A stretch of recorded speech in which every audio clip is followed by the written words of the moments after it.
presenting Duke Theseus and Queen Hippolyta.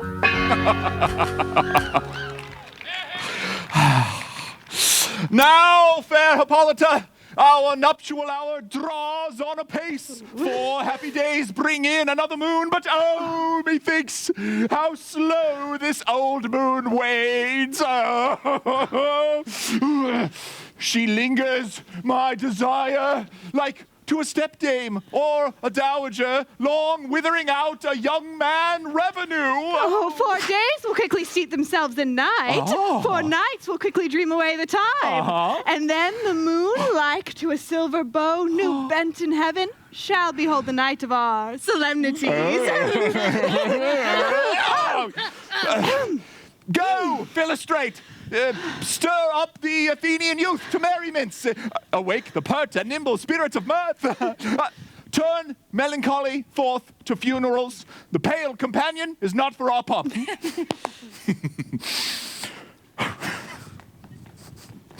Hippolyta, I wooed thee with my sword, and won thy love doing the injuries. But I will wed thee in another key, with pomp, with triumph, and with reveling. Happy be Theseus, our renowned Duke. Thanks, Gorgias. What's the news with thee? Full of vexation come I with a complaint against my child, my daughter Hermia. Stand forth, Demetrius. My noble lord, this man hath my consent to marry her.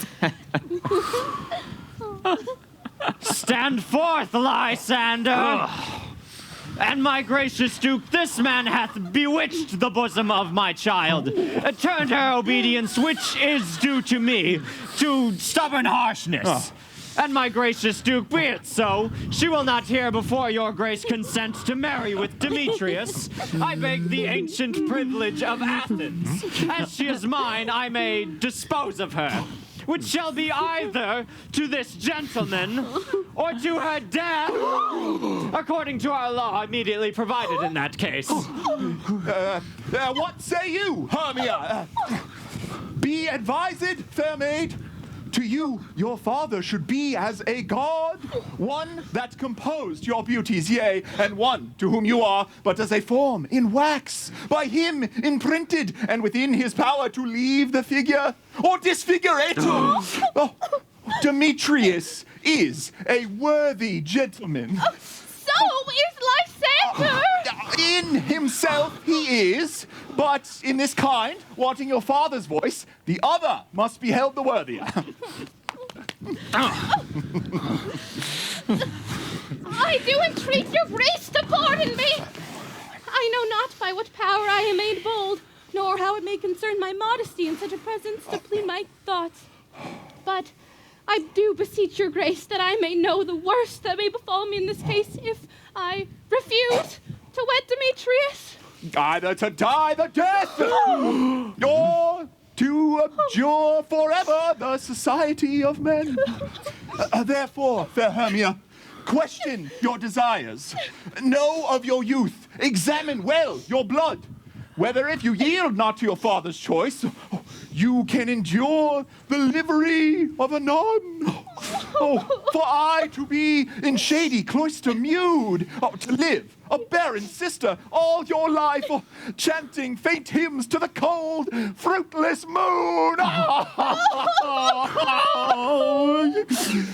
Thrice blessed they that master so their blood, to undergo such maiden pilgrimage.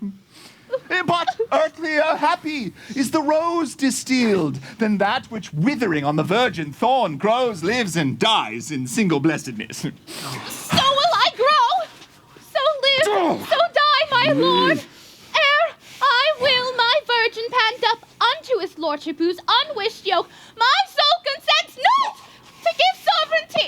Take time to pause, and by the next new moon, the sealing day betwixt my love and me for everlasting bond of fellowship. Upon that day, either prepare to die for disobedience to your father's will, or else to wed Demetrius as he would. Or on Diana's altar to protest for austerity and single life. Relent, sweet Hermia. And Lysander, yield thy crazed title to my certain right. You have her father's love, Demetrius. Let me have Hermia's. What? Do you marry him? Oh, scoundrel, Lysander! True, he hath my love. And what is mine, my love, shall render him. And she is mine. And all my right of her I do estate unto Demetrius. I am, my lord, as well derived as he, as well possessed. My love is more than his. My fortunes every way as fairly ranked, if not with vantage, as Demetrius's. And, which is more than all these boasts can be, I am beloved of beauteous Hermia. Why should not I then prosecute my right? Demetrius, I'll avouch it to his head, made love to Nader's daughter Helena, and won her soul. And she, sweet lady, dotes, devoutly dotes in idolatry upon this spotted and inconstant man. I must confess that I have heard as much, and with Demetrius thought to have spoke thereof. But being of the fall of self-affairs, my mind did lose it. But Demetrius, come, and come, Aegeus, you shall go with me. I have some private schooling for you both. For you, fair Hermia. Look, you arm yourself to fit your fancies to your father's will, or else the law of Athens yields you up, which by no means we may extenuate. To death! Or to a vow of single life.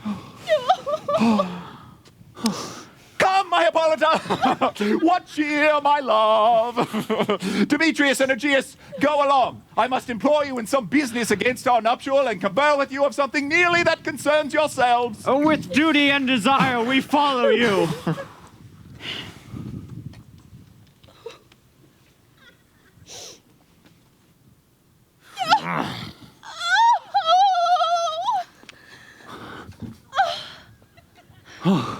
How now, my love? Why is your cheek so pale?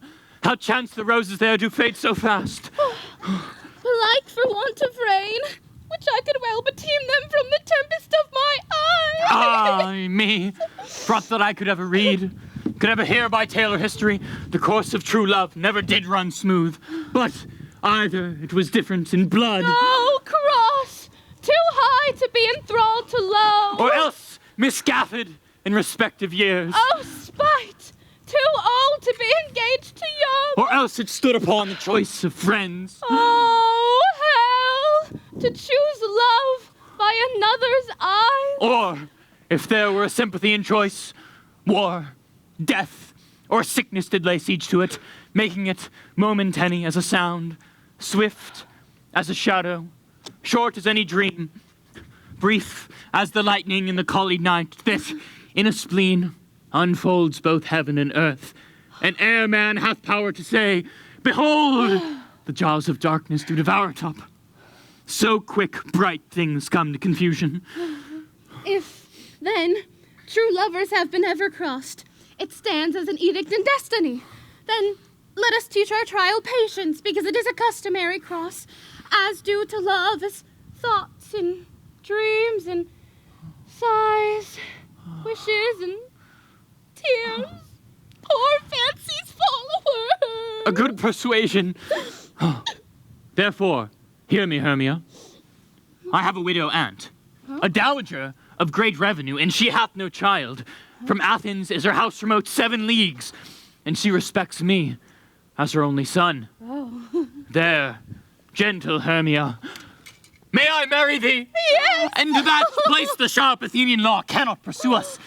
If thou lovest me, then steal forth from thy father's house tomorrow night, and in the wood, a league without the town, where I did meet thee once with Helena to do observance to a morn of May, there will I stay for thee. Oh, my good Lysander! I swear to thee, by Cupid's strongest bow, by his best arrow with the golden head, by the simplicity of Venus' doves, by that which knitteth souls and prospers loves, in that same place thou hast appointed me, tomorrow truly will I meet with thee. Keep promise, love. Look, here comes Helena.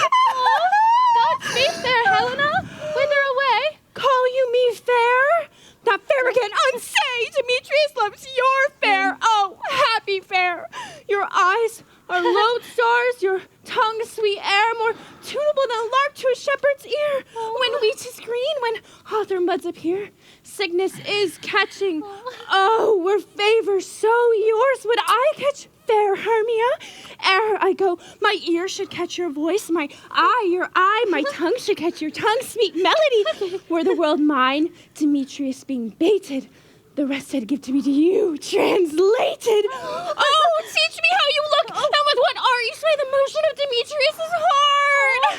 I frown upon him, yet he loves me still. Oh, that your frowns could teach my smiles such skill. I give him curses, yet he gives me love. Oh, that my prayers could such affection move. The more I hate, the more he follows me. The more I love, the more he hated me. His folly, Helena, is no fault of mine. None but your beauty, would that fault were mine. Take comfort. He no more shall see my face. Lysander and myself will fly this place. Before the time I did Lysander see, seemed Athens as a paradise to me. Oh, then what grace is in my love do dwell, that he hath turned heaven unto a hell. Helen, to you our minds we will unfold. Tomorrow night, when Phoebe doth behold her silver visage in the watery glass, decking with liquid pearl the bladed grass, a time that lovers' flights doth still conceal, through Athens' gates have we devised to steal. And in the woods where often you and I upon faint primrose beds were wont to lie, emptying our bosoms of their counsel sweet, there my Lysander and myself shall meet. And thence from Athens turn away our eyes to seek new friends in stranger company. Farewell, sweet playfellow. Pray thou for us, and good luck grant thee thy Demetrius. Goodbye.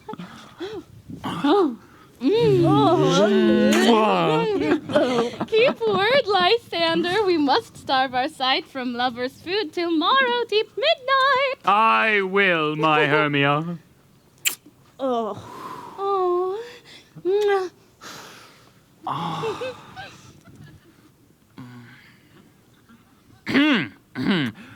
Helena, adieu.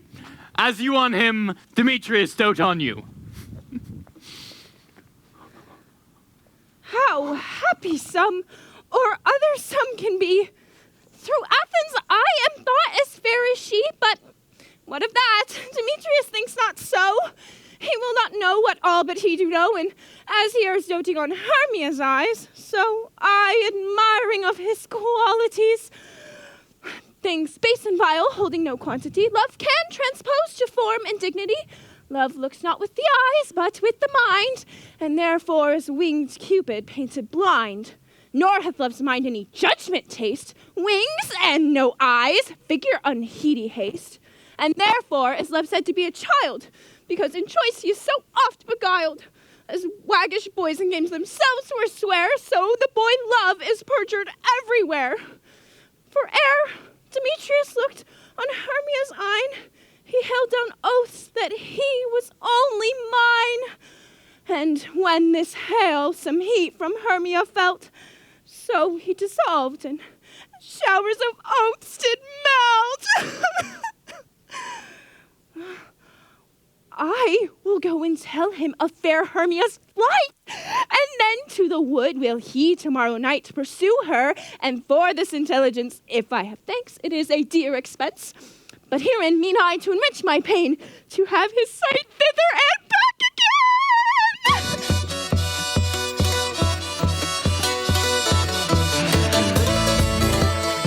All our company here. Ooh, you are best to call them generally, man by man, according to the script. Here is the scroll with every man's name who is thought fit through all Athens to play in our interlude for the Duke and Duchess on his wedding day and night! Oh, first, good Quince, say what the play treats on. Then read the names of your actors and so grow to a point. Mary is our play, the most lamentable comedy and most cruel death of Pyramus and Thisbe. A very good piece of work, I assure you, and a merry. Now, good Peter Quince, call forth your actors by the scroll. Masters, spread yourselves. Answer as I call you, Nick Bottom the Weaver. Ready. Name what part I am for and proceed. You, Nick Bottom, are set down for Pyramus. What is Pyramus? A lover or a tyrant? A lover who kills himself most galley for love. Oh, that will ask for tears in the true performing of it. If I do it, let the audience look to their eyes. I will move storms. I will condole in some measure. To the rest. And yet, my chief humor is for a tyrant. I could play Hercules, really, or some part to tear a cat in to make all split.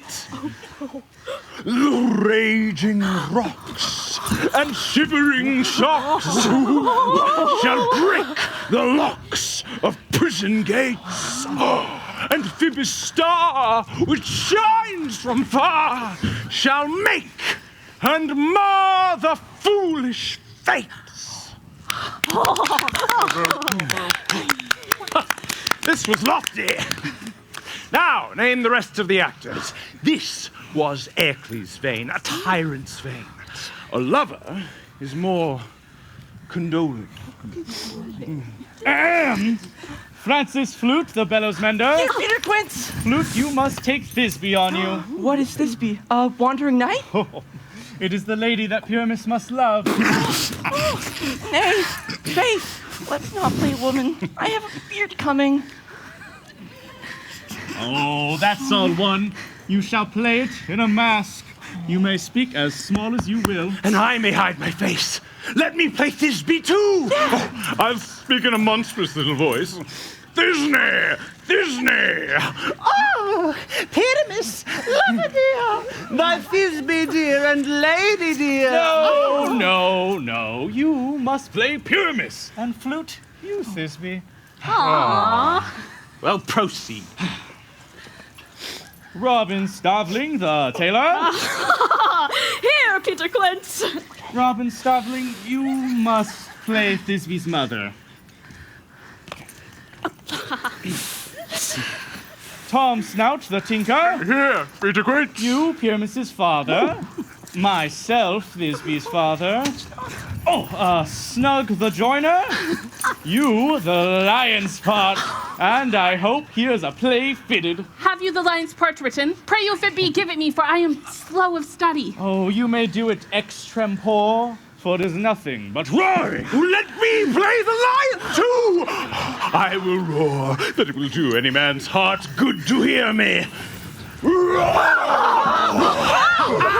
I will roar that I will make the Duke say, let him roar again! Let him roar again! And you should do it too terribly, that you would fright the Duchess and the ladies, that they would shake, and that were enough to hang us all. That would hang us. Avery. Mother, Son. I grant you, friends, if that you should fright the ladies out of their wits, they would have no more discretion but to hang us. But I will aggravate my voice so that I will roar you as gently as any sucking dove. I will roar you and for any nightingale.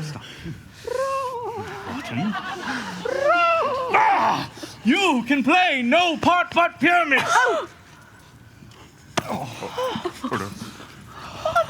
For Pyramus is a sweet-faced man, a proper man, as one shall see in a summer's day, a most lovely gentleman-like man. Therefore, you must needs play Pyramus. Well,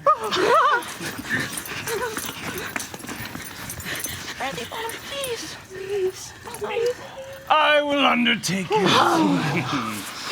What beard were I best to play it in? Why? What you will. I will discharge it in either your straw-colored beard, your orange tawny beard, your purple ingrain beard, or your French crown color beard, your perfect yellow. Some of your French crowns have no hair at all, and then you will play barefaced.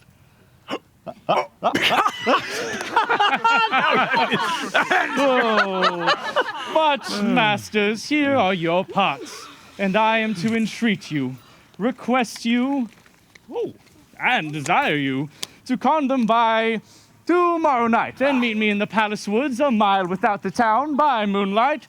There we will rehearse. For if we meet in the city, we shall be dogged with company and our devices known. In the meantime, I will draw a bill of properties such as our play wants. I pray you fail me not. We will meet. There we may rehearse most obscenely and courageously. Take pains. Be perfect. Adieu. At the Duke's Oak we meet. Enough. Hold or cut bowstrings.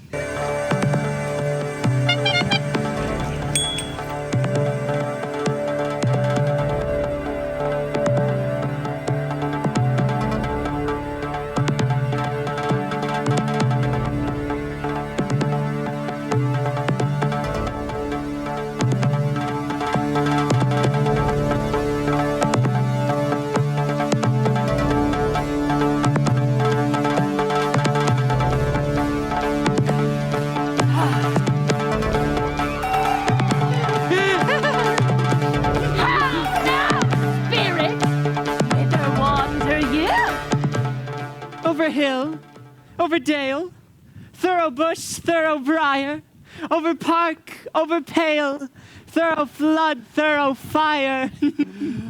I do wander everywhere, swifter than the moon's sphere, and I serve the fairy queen to do her orbs upon the green.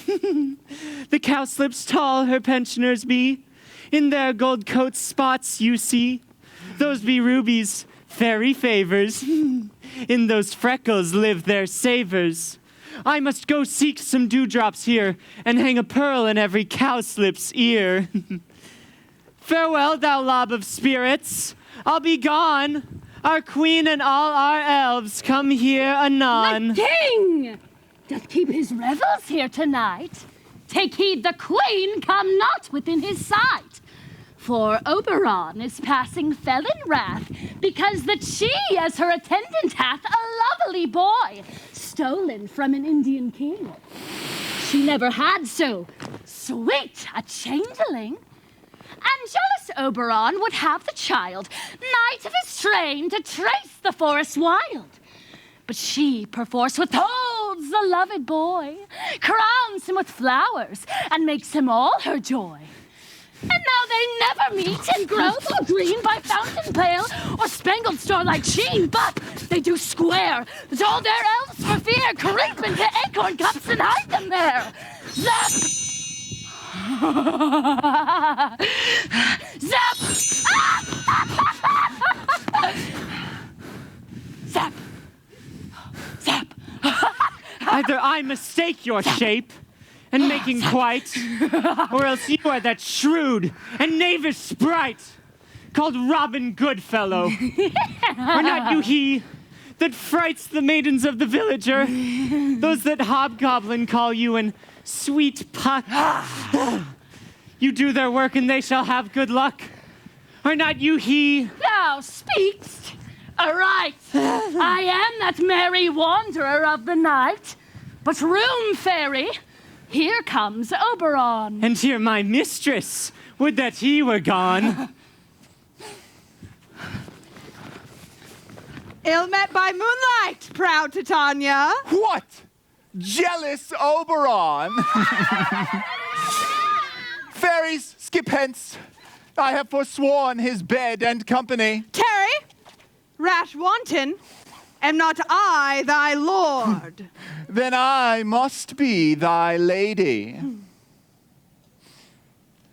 But I know when thou hast stolen away from fairyland, and in the shape of Corin, sat all day, playing on pipes of corn, versing love to amorous Phillida.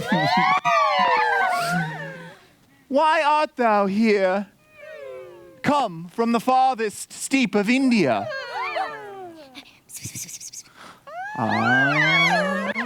But that, forsooth, the bouncing Amazon, your buskined mistress and your warrior love, to Theseus must be wedded, and you come to give their bed joy and prosperity. How canst thou thus for shame, Titania, glance at my credit with Hippolyta, knowing I know thy love to Theseus? These are the forgeries of jealousy. And never, since the middle summer spring, met we in hill, on dale, forest or mead, by paved fountain or by rushy brook, or in the beached margent of the sea, to dance our ringlets to the whistling wind. But with thy brawls thou hast disturbed our sport. Therefore the wind, piping to us in vain, as in revenge, have sucked up from the sea contagious fogs, which, falling in the land, have every pelting river made so proud that they have overborne their continents. The ox hath therefore stretched his yoke in vain, the plowman lost his sweat, and the green corn hath rotted ere his youth attained a beard. The fold stands empty in the drowned field, and crows are fatted with the murraying flock. Oh, the human mortals want their winter here.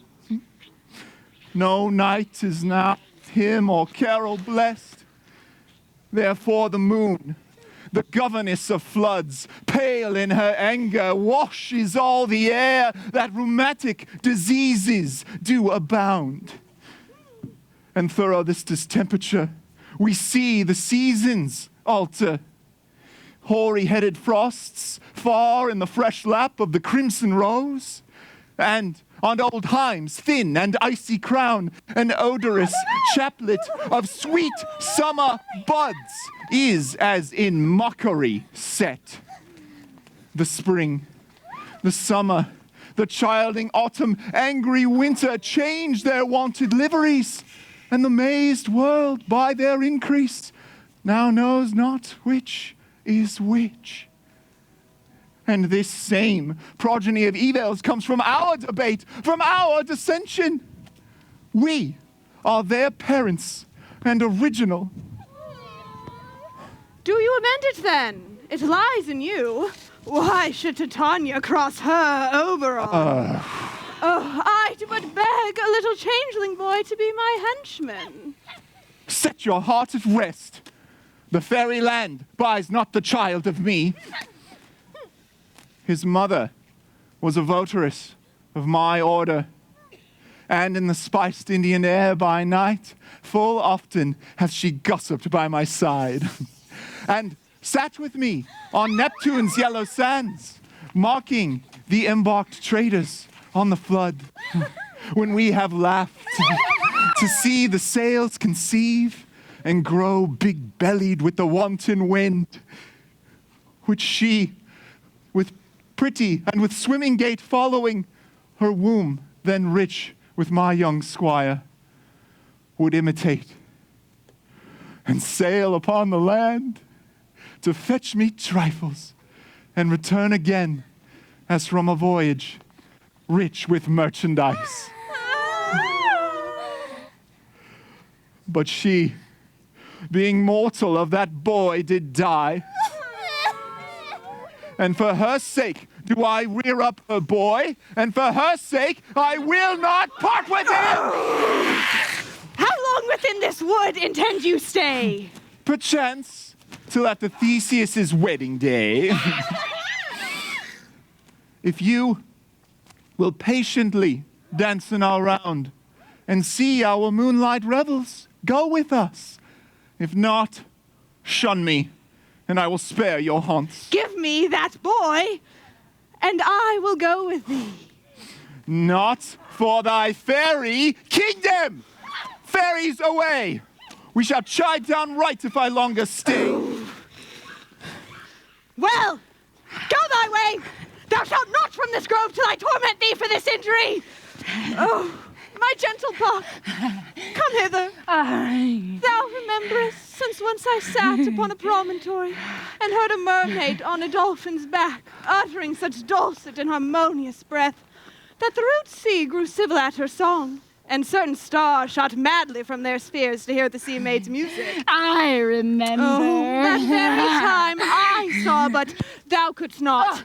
Flying between the cold moon and the earth, Cupid, all armed, a certain aim he took at a fair vestal thrown by the west, and loosed his love shaft smartly from his bow. Yes, marked I where the bolt of Cupid fell. It fell upon a little western flower, before milk white, now purple with love's wound, and the maidens call it love and idleness. Fetch me that flower, the herb I shewed thee once. The juice of it, on sleeping eyelids laid, will make or man or woman madly dote upon the next live creature that it sees. Fetch me this herb, and be thou here again ere the Leviathan can swim a league. I'll put a girdle round about the earth in 40 minutes. Having once this juice, I'll watch Titania when she is asleep, and drop the liquor of it in her eye. The next thing then she waking looks upon, be it on lion, bear, or wolf, or bull, on meddling monkey, or on busy ape, she shall pursue it with the soul of love. And ere I'll take this charm from off her sight, as I can take it with another herb. I'll make her render up her page to me. But who comes here? I'm invisible, and I will overhear their conference. Thee not! Therefore pursue me not! Where is Lysander and fair Hermia? The one I'll slay, the other slayeth me. Thou toldst me they were stolen unto this wood, and here am I, and woed within this wood, because I cannot meet my Hermia. Hence, get thee gone, and follow me no more. You draw me, you hard-hearted adamant, but yet you draw not iron from my heart. As true as steel, leave you your power to draw, and I shall have no power to follow you. Do I entice you? Do I speak you fair? Or rather, do I not in plainest truth tell you I do not, nor I cannot love you? And even for that, do I love you the more? I am your spaniel, and Demetrius, the more you beat me, I will fawn on you. Use me, but as your spaniel. Spurn me, strike me, neglect me, lose me. Only give me leave. Oh, unworthy as I am to follow you, what worser place can I beg in your love? And yet a place of high respect with me than to be used as you use your dog. Tempt not too much the hatred of my spirit, for I am sick when I do look on thee. And I am sick when I look not on you. You do impeach your modesty too much. To leave the city and commit yourself into the hands of one that loves you not. To trust the opportunity of night and the ill counsel of a desert place with the rich worth of your virginity. Your virtue is my privilege for that, for it is not night when I do see your face. Therefore I think I am not in night, nor doth this wood lack worlds of company, for you, in my respect, are all the world. Then how can it be said I'm alone when all the world is here to look on me? I'll run from thee and hide me in the brakes and leave thee to the mercy of wild beasts. The wildest have not such a heart as you. Run when you will. The story shall be changed. Apollo flies. Daphne holds the chase. The dove pursues the griffin. The mild hind makes speed to catch the tiger. Bootless speed when cowardice pursues and valor flies. I will not stay thy questions. Let me go. Or, if thou follow me, do not believe, but I shall do thee mischief in the wood. I, in the temple, in the town, the field, you do me mischief. lie, Demetrius. Your rose, you set a scandal on my sex. We cannot fight for love as men may do. We should be wooed, and we're not made to woo.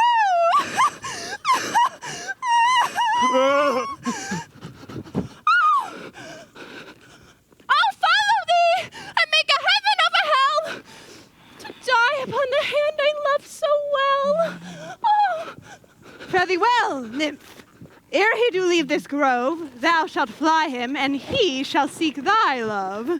Ah! Hast thou the flower there? Welcome, wanderer. Aye, there it is. No. I pray thee give it me. I know a bank where the wild thyme blows, where ox lips and the nodding violet grows. There sleeps Titania some time of the night, lulled in these flowers with dances and delight. And with the juice of this, I'll streak her eyes and make her full of hateful fantasies. Take thou some of it and seek through this grove. A sweet Athenian lady is in love with a disdainful youth. Anoint his eyes, but do it when the next thing he espies may be the lady. Thou shalt know the man by the Athenian garments he hath on.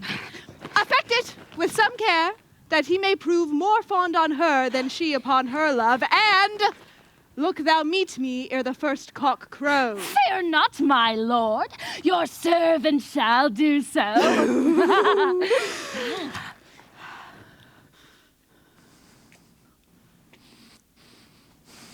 Come, now a roundel and a fairy song. Then, for the third part of a minute, hence.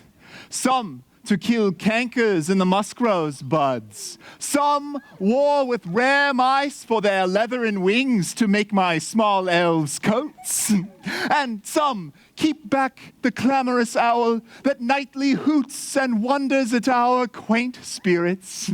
Sing me now asleep, then to your offices and let me rest.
Hence away, now all is well. One aloof stands sentinel.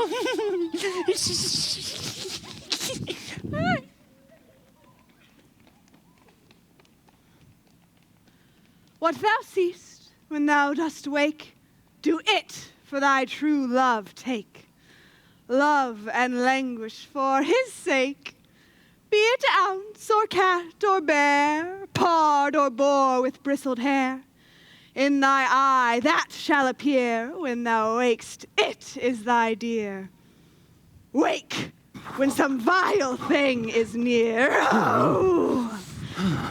Wait.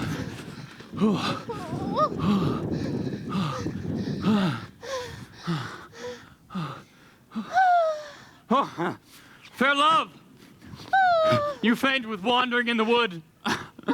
And to speak truth, I have forgot her way. We'll rest us, Hermia, if you think it good, and tarry for the comfort of the day, huh? Be it so, Lysander.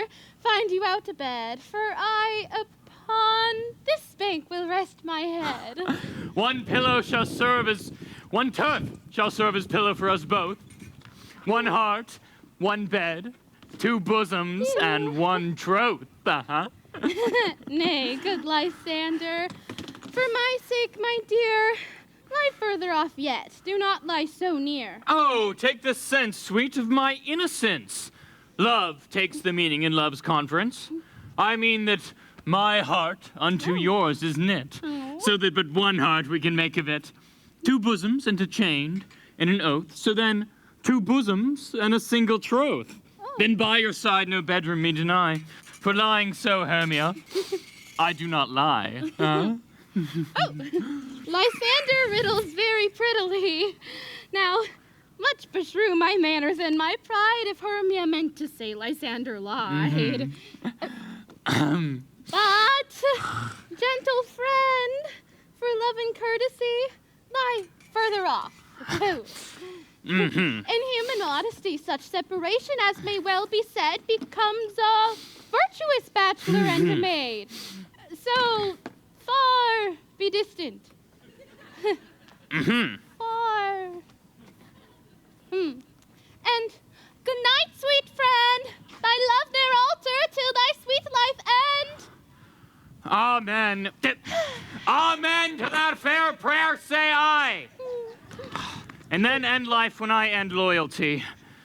Here is my bed. Sleep give thee all his rest. Oh, with half that wish the wisher's eyes be pressed. Through the forest I have gone, but Athenian found I none, on whose eyes I might approve this flower's force in stirring love. Ah, fie, stupid. Night and silence. Who is here?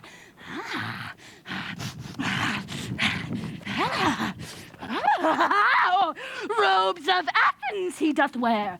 This is he, my master said, despise the Athenian maid. And the maiden, sleeping sound on the dank and dirty ground. Pretty soul! She durst not lie near this lack love, this kill courtesy. Churl, upon thy eyes I throw all the power this charm doth owe. When thou awake, let love forbid sleep his seat on thy eyelid.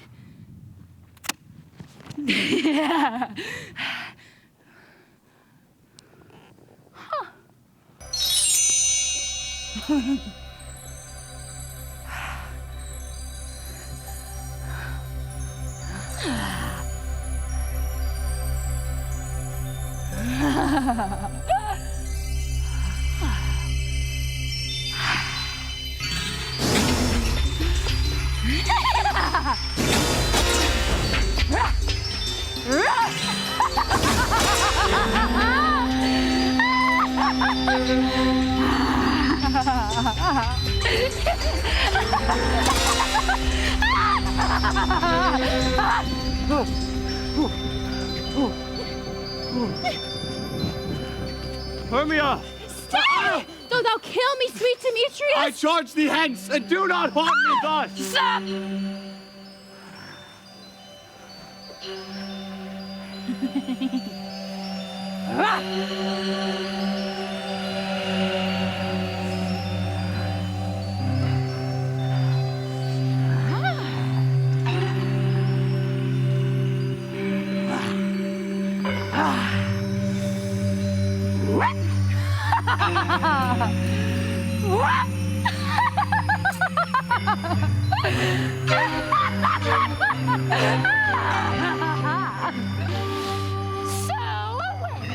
When I am gone, for I must now to Oberon. Zap! Oh, wilt thou, darkling, leave me? Do not so. Stay! Stay! On thy peril, I alone will go. Oh, I am out of breath in this fond chase. The more my prayer, the lesser is my grace. But who is here? Lysander, on the ground, dead or asleep? I see no blood, no wound. Lysander, if you live, good sir, awake.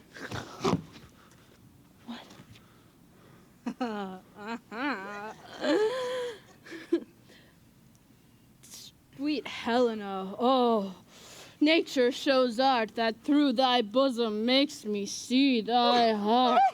Oh, where is Demetrius? Oh, how fit a word is that vile name to perish on my sword. Oh, do not say so, Lysander, say not so. What though he love your Hermia, Lord? What though yet Hermia still loves you? Then be content. Content with Hermia?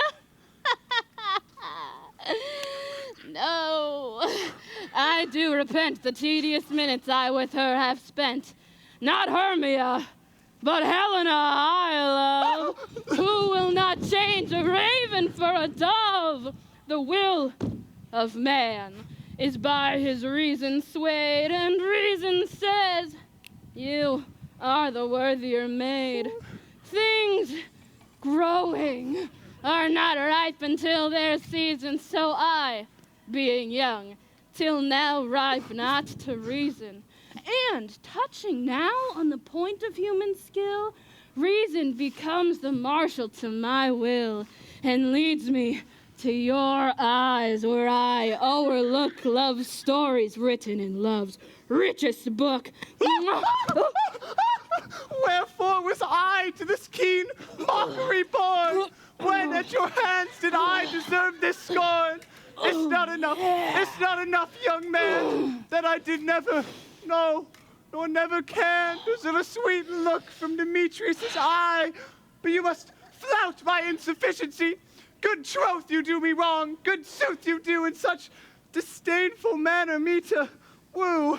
But fare you well, perforce I must confess I thought you lord more true gentleness. Oh, that a lady of one man refused should of another therefore be abused.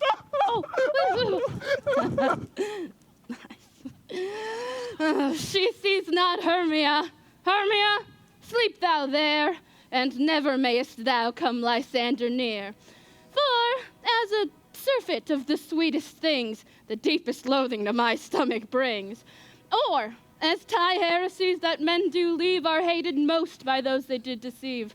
So thou, my surfeit and my heresy, of all be hated, but the most of me. And all my powers address your love and might to honor Helen and to be her knight.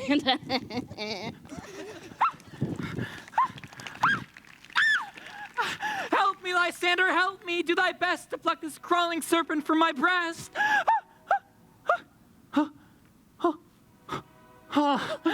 Ay me, for what a dream was here. Lysander, look how I do quake with fear. Methought a serpent at my heart way, and you sat smiling at his cruel prey. Lysander? What, removed? Lysander! Lord! What? Out of hearing? Gone? No sound, no word? Ha! Alack, where are you? Speaking if you hear. Speak, all of loves. I swoon almost with fear. No? Then I well perceive you all not nigh. Either death or you I'll find immediately.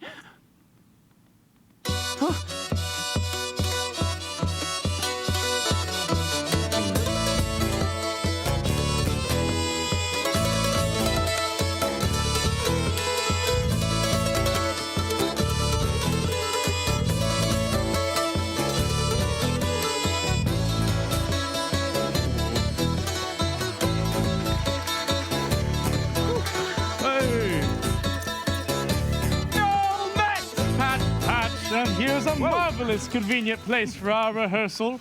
This green plot shall be our stage.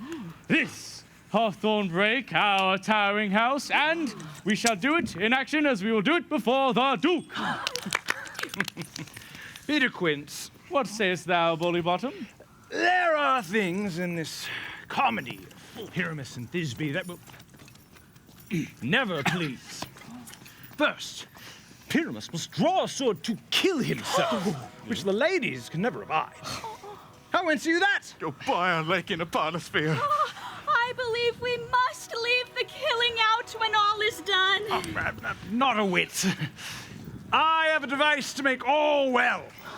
Write me a prologue. And let the prologue seem to say that we will do no harm with our swords, and that Pyramus is not killed indeed.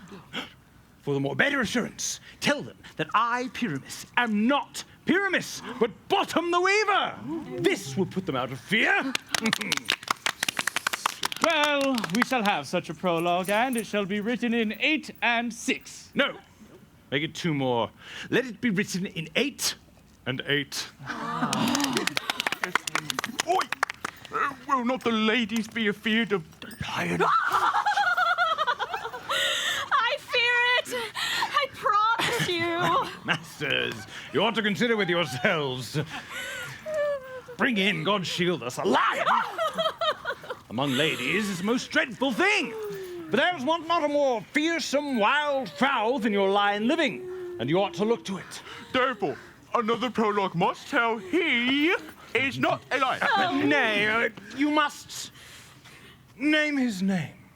And half his face must be seen through the lion's neck, and he himself must speak through, saying thus, or to the same effect, ladies, or fair ladies, I would wish you, or I would request you, or I would entreat you not to fear, not to tremble, my life for yours, if you think I come hither as a lion. 'Twere pity of my life. No, I am no such thing. I am a man, as other men are. And there indeed, let him name his name and tell them plainly, he is Snug, the joiner. Well, we shall have such a prologue, but there is 2 hard things. That is to bring the moonlight into a chamber, for you know Pyramus and Thisbe meet by moonlight. Doth the moon shine that night we play our play? A calendar. A calendar! Look in the almanac! Find out moonshine! Find out moonshine! Okay. Yes, it doth shine that night. Well then, you may leave the casement of the great chamber window where we play open, and the moon will shine in at the casement. Aye. Or else one must come in with a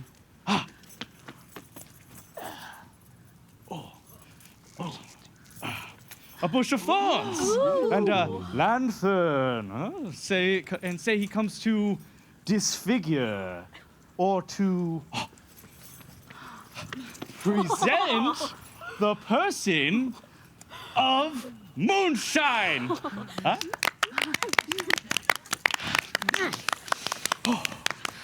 Then there is another thing.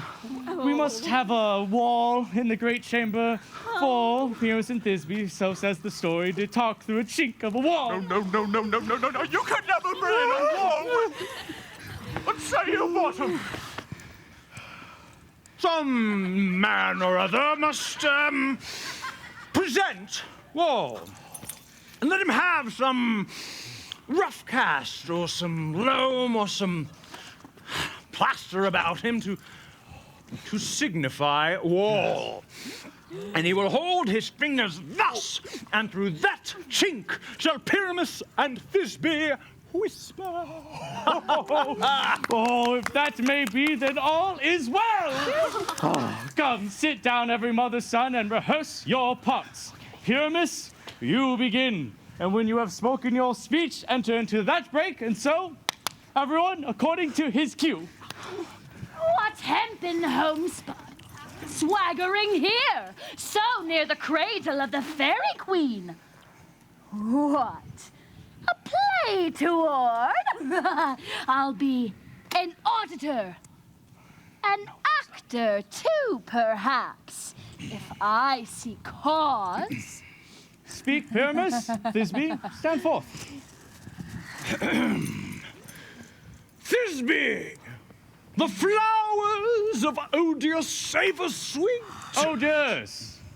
Odors. Odors. Savor sweet. So hath thy breath, my dearest Thisbe dear. But hark, a voice. Stay thou but here a while, and by I will to thee appear. A stranger Pyramus than e'er played here.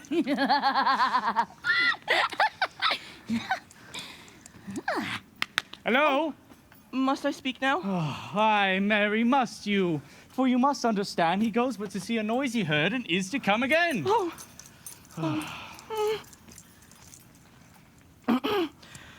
Most radiant Pyramus, most lily white of hue, of color like the red rose on triumphant briar, most bristly juvenile, unique, most lovely Jew, as true as horse that yet would never tire.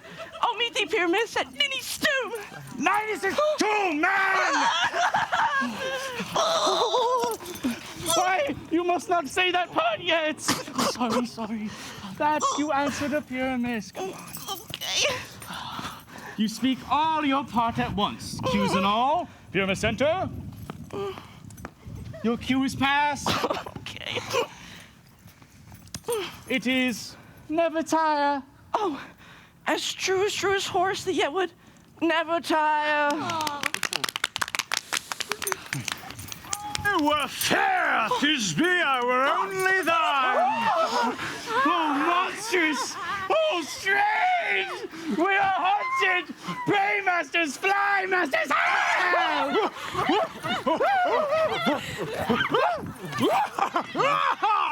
Why do they run from me? Oh, this is a mockery to make me afeared. Oh, snout! Whoa!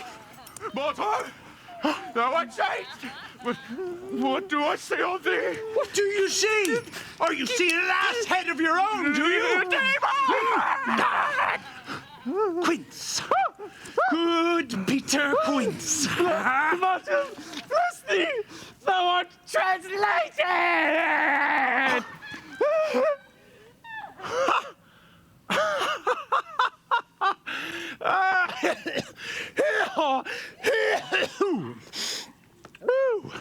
I see their knavery. This is to make an ass of me. To fight me if they could. Well, I will not stir from this spot. Do what they can. I will walk up and down here, and I will sing, and they will hear that I am not afraid. The ousel cock so black of hue, with orange and tawny bill, the throstle with his note so true,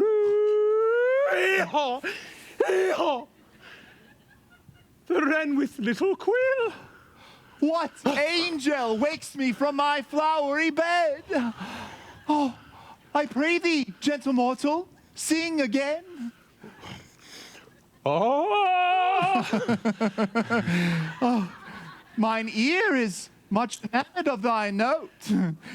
Oh, so is mine eye enthralled to thy shape, and thy fair virtue's force perforce doth move me to say on the first view, to swear I love thee.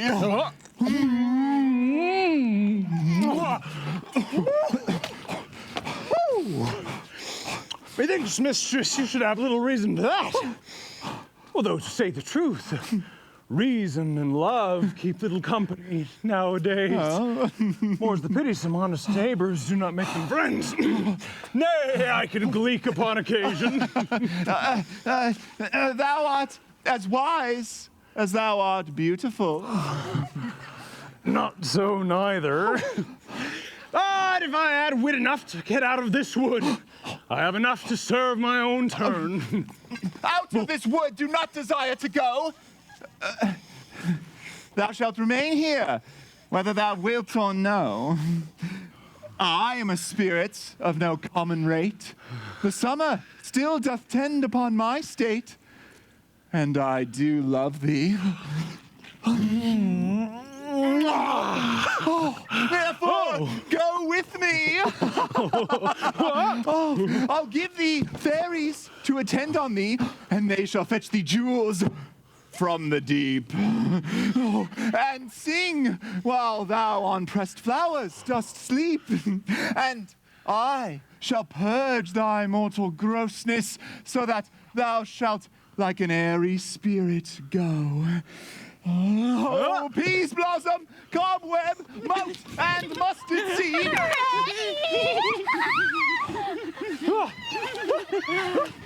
Where shall we go? Be kind and courteous to this gentleman. Hop in his walks and gambol in his eyes. Oh, feed him with apricots and dewberries, with purple grapes, green figs, and mulberries. Oh, the honey bags steal from the humble bees, and for night tapers crop their waxen thighs and light them at the fiery glowworm's eyes, to have my love to bed and to arise. And pluck the wings from painted butterflies to fan the moonbeams from his sleeping eyes. Nod to him, elves, and do him courtesies. Hail, mortal! Come, wait upon him, lead him to my bower. The moon, methinks, looks with a watery eye, and when she weeps, weeps every little flower, lamenting some enforced chastity. Tie up my love's tongue. Bring him silently.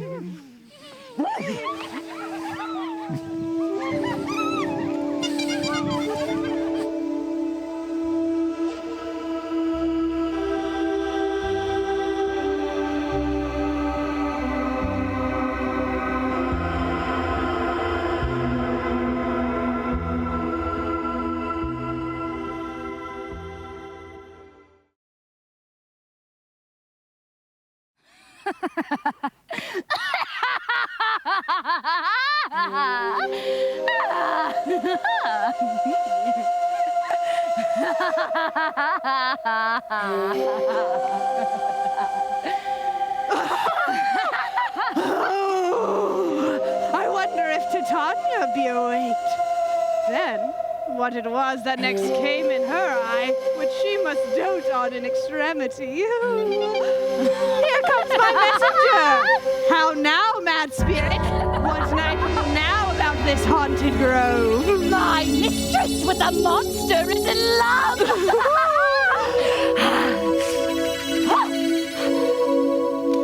Near to her close and consecrated bower, when she was in her golden sleeping hour, a crew of captains, rude mechanicals who worked for bread upon Athenian stalls, were met together to rehearse a play intended for great Theseus' nuptial day.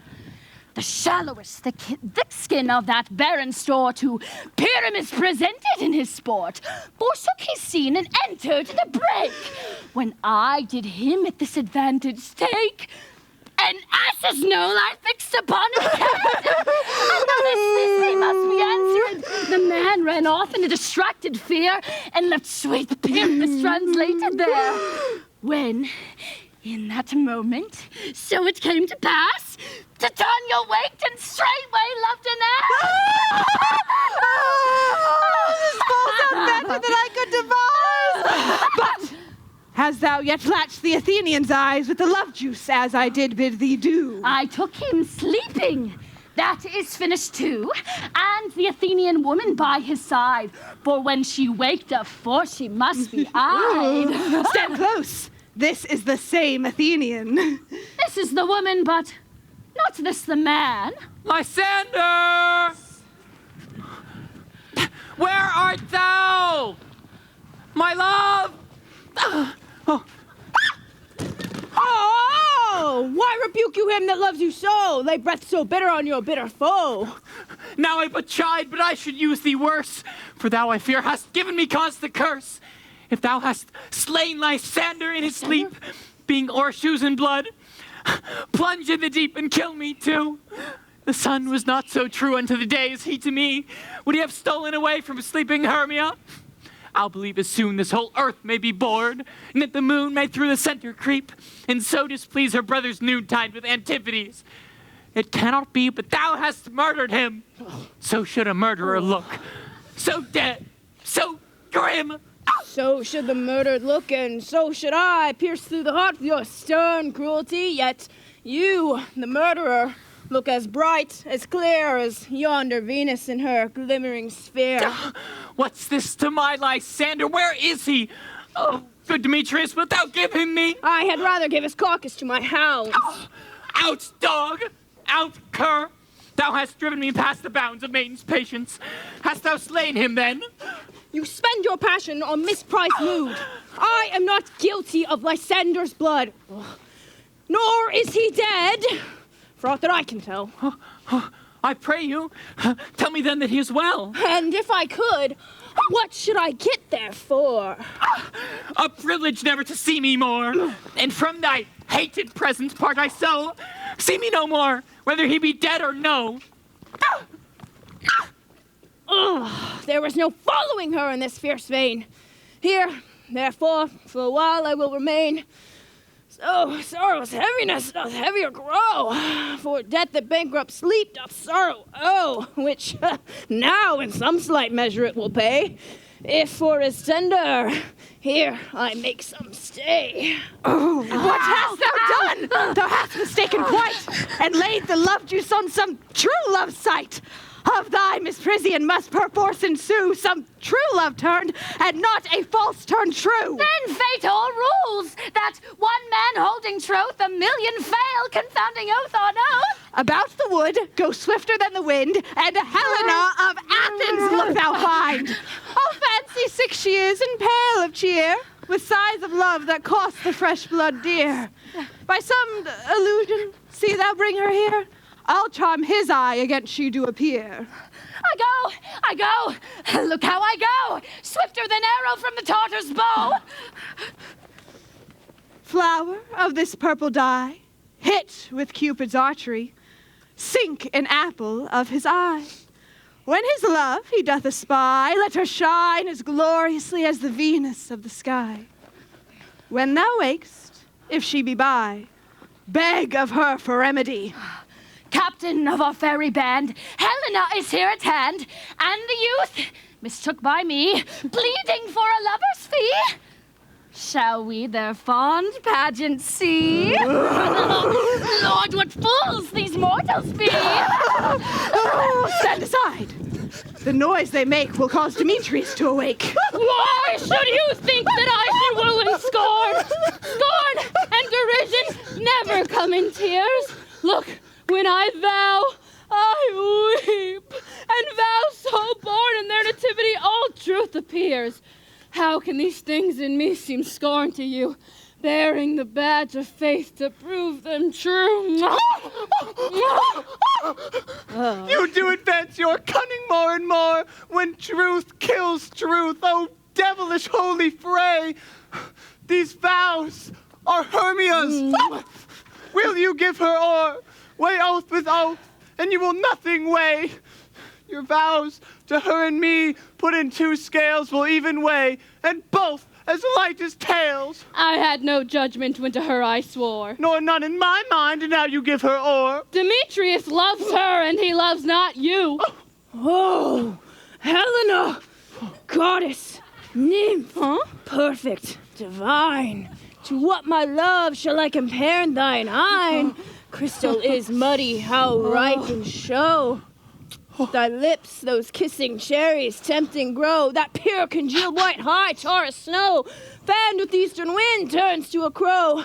When thou holdest up thy hand, oh, let me kiss this princess of pure white, this seal of bliss.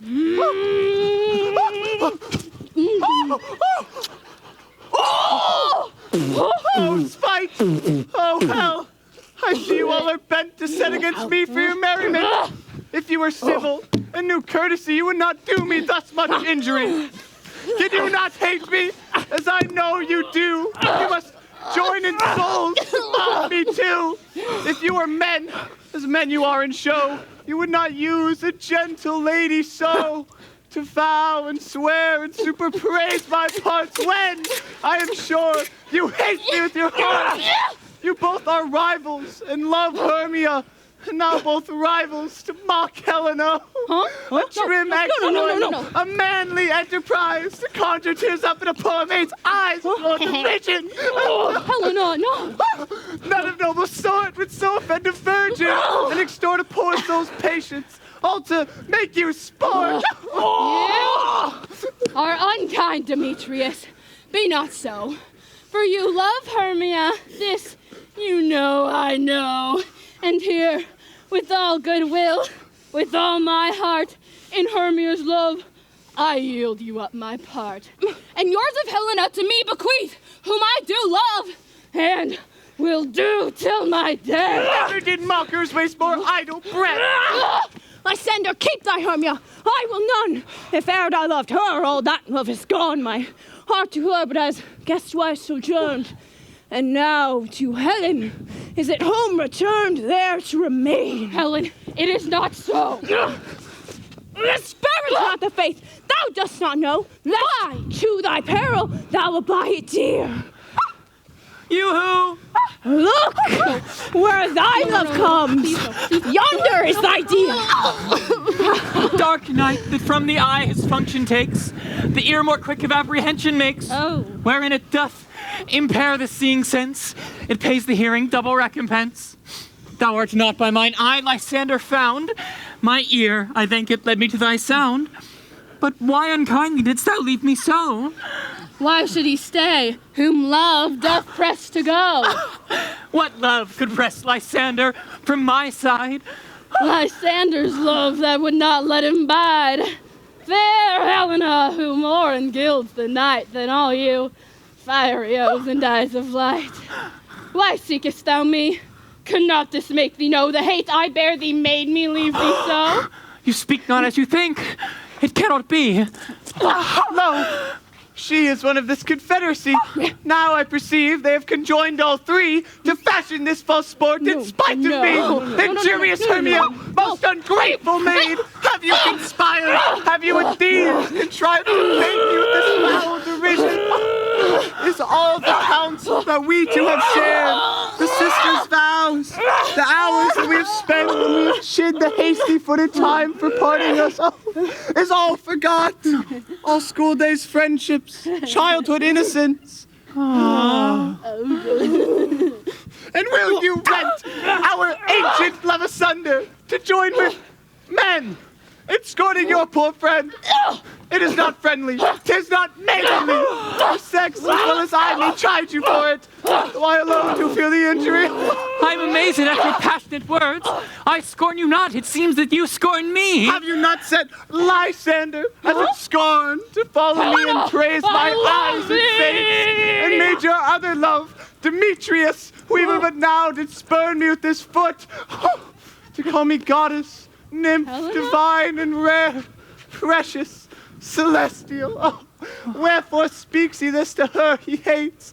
And wherefore doth Lysander deny your love, so rich within his soul and tender me, forsooth affection? But by your setting on, by your consent, what thought I not be so, embraces you, so hung upon with love, so fortunate, but miserable most, to love unloved. This you should pity rather than despise. I understand not what you mean by this. I do persever, counterfeit sad looks, make mouths upon me when I turn my back, wink at each other, hold the sweet jest up. This sport, well carried, shall be chronicled. If you have any pity, grace, or manners, you would not make me such an argument. But fare ye well, 'tis partly my own fault, which death or absence soon shall remedy. Stay, gentle Helena! Hear my excuse, my love, my life, My soul, fair Helena! Oh, excellent! Sweet, do not scorn her so! If she don't entreat, I can compel. Thou canst compel no more than she entreat. Thy threats have no more strength than her weak prayers. Helen, I love thee. By my life I do. I swear, by that which I will lose for thee, to prove him false that says I love thee not. I say I love thee more than I hate you. If thou say so, withdraw and prove it too. Quick, come! Lysander, where to tends all this? Hang off, thou cat, thou vile thing. Let loose, or I will shake thee from me like a serpent. Why are you grown so rude? What changes this sweet love? Thy love? Out, Tawny Tartar, out, out, loathe, medicine, hated, potion, head. Do you not jest? Yes, Zeus, and so do you. Demetrius, I will keep my word with thee. I would I had your bond, for I perceive a weak bond holds you. I'll not trust your word. What? Should I hurt her? Strike her? Kill her dead? Although I hate her, I'll not harm her so! What? Can you do me greater harm than hate? Hate me? Wherefore? What news, my love? Am I not Hermia? Are you not Lysander? I am as fair now as I was erewhile. Since night you loved me, yet since night you left me. Why? Then you left me. Oh, the gods forbid. In earnest shall I say? I, by my life, and never did desire to see thee more. Therefore, be out of hope, of question, of doubt. Be certain, nothing truer. 'Tis no jest that I do hate thee, and love Helena. Oh, me. You, juggler! You canker blossom! You thief of love! What? Have you come by night and stolen my love's heart from him? Fine, Faith, have you no modesty, no maiden shame, no touch of bashfulness? What? Will you tear impatient answers from my gentle tongue? Fine, you counterfeit, you puppet, you! Puppet! Why so? Aye, that way goes the game. Now I perceive she hath made compare between our statures. She hath urged her height, and with her height, with her personage, her tall personage, her height, forsooth, she hath prevailed with him. And are you grown so high in his esteem because I am so dwarfish and so low? How low am I, thou painted maypole, speak? How low am I? I am not yet so low, but that my nails can reach unto thine eyes. I pray you, though you mock me, gentlemen, let her not hurt me. I was never cursed. I have no gift at all in shrewishness. I'm right made for my cowardice. Let her not strike me. You perhaps may think, because she is something lower than myself, that I can match her. Lower! Hark! Again! Good Hermia, do not be so bitter with me!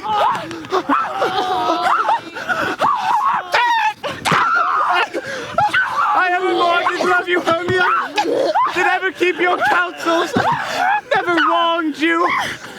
Save that in love unto Demetrius. I told him of your stealth unto this wood. He followed you. The love I followed him. He hath chinned me hence and threatened me to strike me. Spurn me. Nay, to kill me too. And now, so you will let me quiet go. To Athens will I bear my folly back and follow you no further. Let me go. You see how simple and how fond I am. Why? Get you gone! Who is it that hinders you? A foolish heart that I leave here behind. What? With Lysander?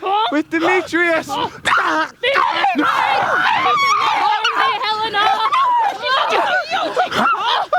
Oh, and she is angry. She is keen and shrewd. She was a vixen when we went to school. And though she be but little, she is fierce. Little again? Nothing but low and little. Why wilt thou suffer her to flout me thus? Let me come to her!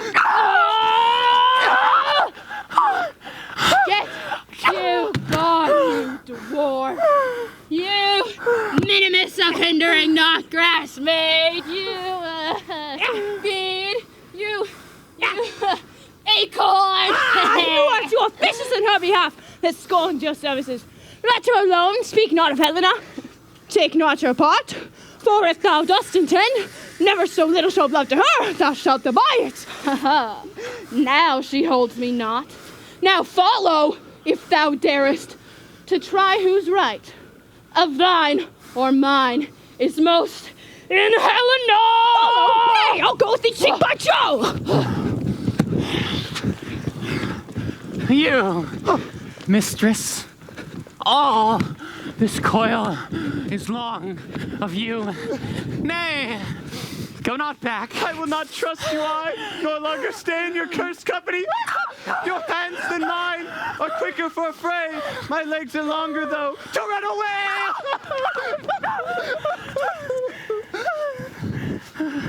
I'm amazed and know not what to say. Bill, thou mistakest, or else commits thy knaveries willfully. Believe me, King of Shadows, I mistook. Did not I tell you, or did not you tell me I should know the man by the Athenian garment he hath on? And so far blameless holds my enterprise, for I have anointed an Athenian's eyes. And so far am I glad it so did sort, for this their jangling I esteem a sport. Thou seest these lovers seek a place to fight. Hie, therefore, Robin, overcast the night and lead these testy rivals so astray, as one come not within another's way. Like to Lysander, sometime frame thy tongue, then stir Demetrius up with bitter wrong, and sometime rail thou like Demetrius, and from each other look thou lead them thus, till o'er their brows death counterfeiting sleep, with leaden legs and batty wings doth creep. Then crush this herb into Lysander's eye, whose liquor hath this virtuous property, to take from thence all error with his might, and make his eyeballs roll with wonted sight.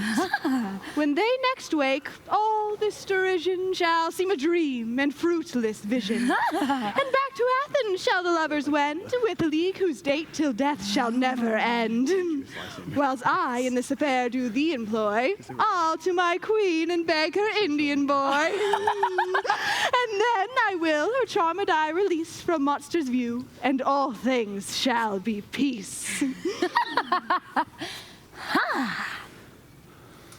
Up and down, up and down.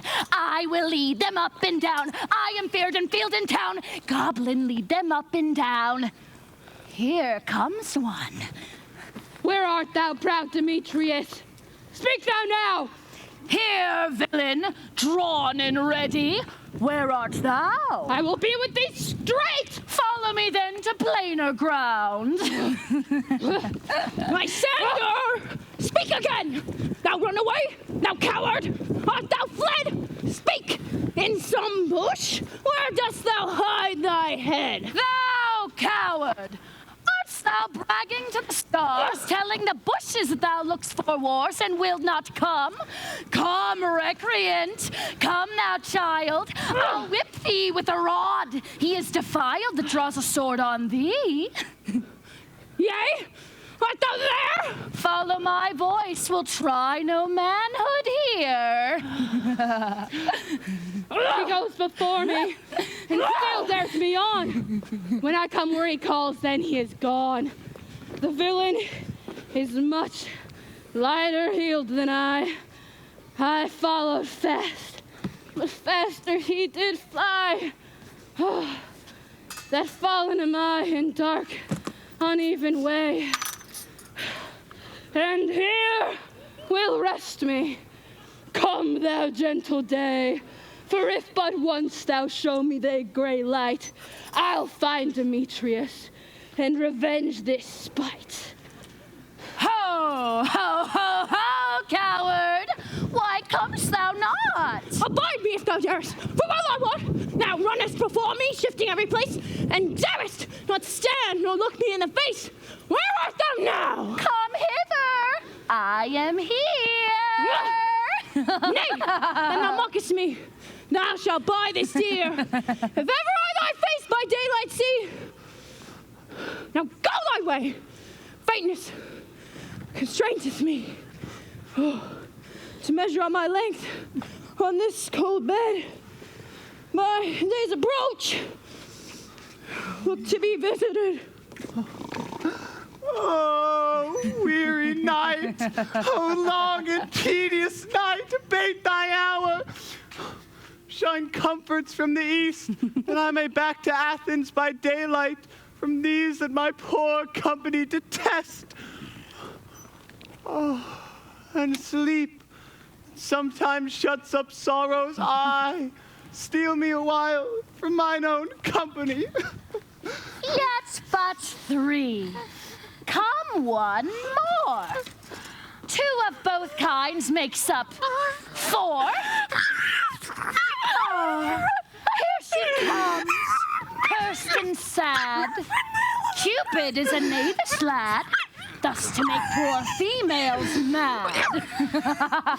Never so weary, never so in woe, dabbled with the dew and torn with briars. I can no further crawl, no further go. My legs can keep no pace with my desires. Here will I rest me till break of day. Heavens shield Lysander if they mean a fray.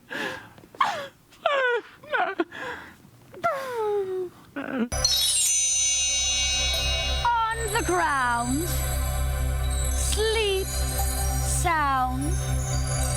I'll apply to your eye, gentle lover, remedy. When thou wakest, thou takest true delight in the sight of thy former lover's eye.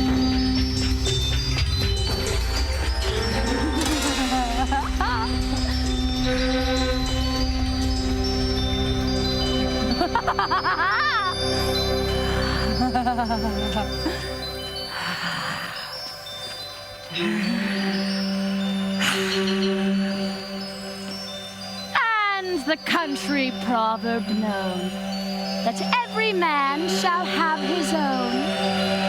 Jack shall have Jill, naught shall go ill.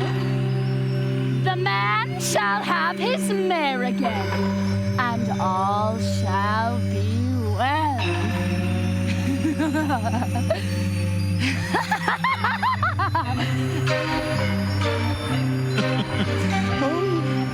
Come, sit thee down upon this flowery bed, while I thy amiable cheeks do coy, and stick musk roses in thy sleek, smooth head, and kiss thy fair, large ears, my gentle joy. Where's Peas Blossom? Scratch my head, Peas Blossom. Where's Monsieur Mustard Seed? Give me your nief, Monsieur Mustard Seed. Pray leave your courtesy, good Monsieur. What's your bill? Nothing, good Monsieur, but to help pretty Peas Blossom to scratch. I must to the barber, Monsieur. He thinks I'm getting marvelous hairy about the face.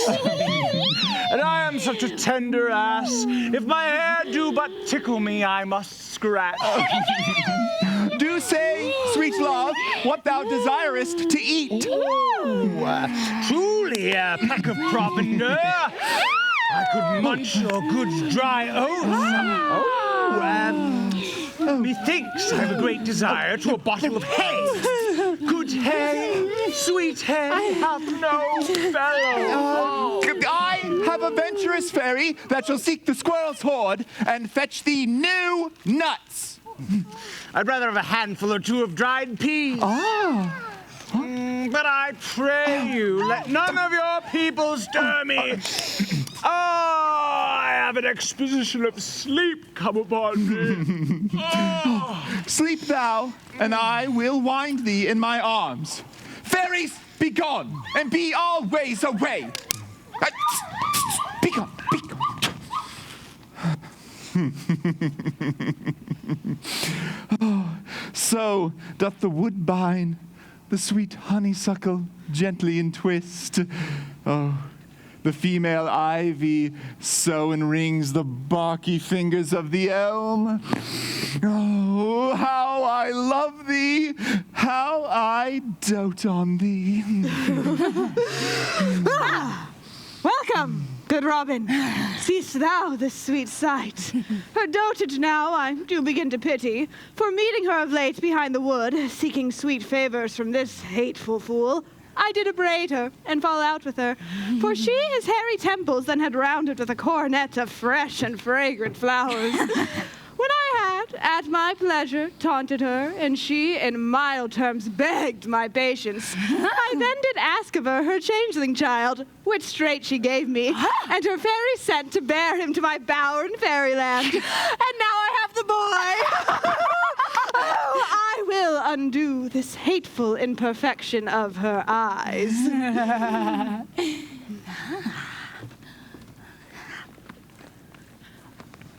Be as thou wast wont to be, see as thou wast wont to see. Dian's bud or Cupid's flower hath such force and blessed power. Now, my Titania, wake you, my sweet queen. Oh, my Oberon. Oh. What visions have I seen? Methought I was enamored of an ass. Oh, there lies your love. Oh, how came these things to pass? Oh, how mine eyes do loathe his visage now. Oh, silence a while. Robin, take off this head.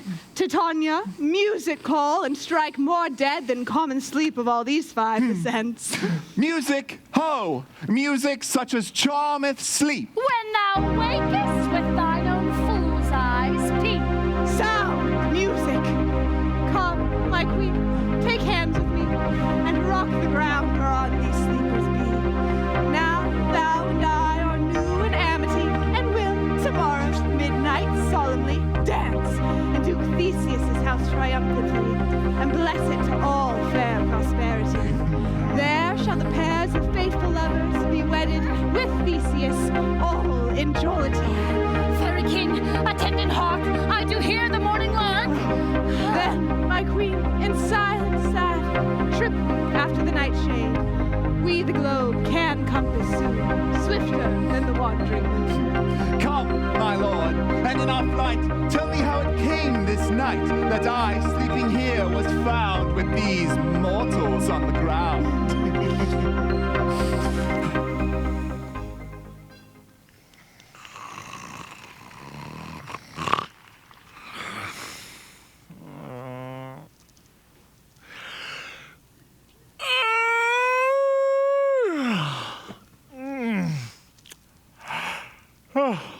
When my cue comes, call me and I will answer. My next is most fair Pyramus.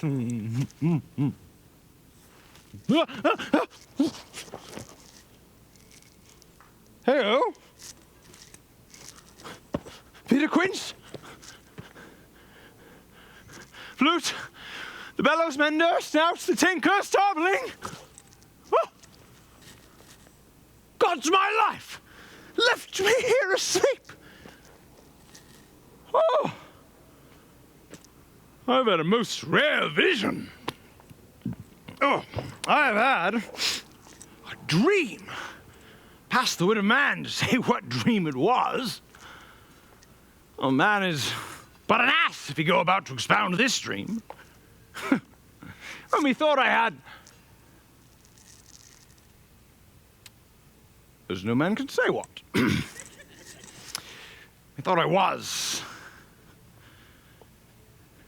Methought I had.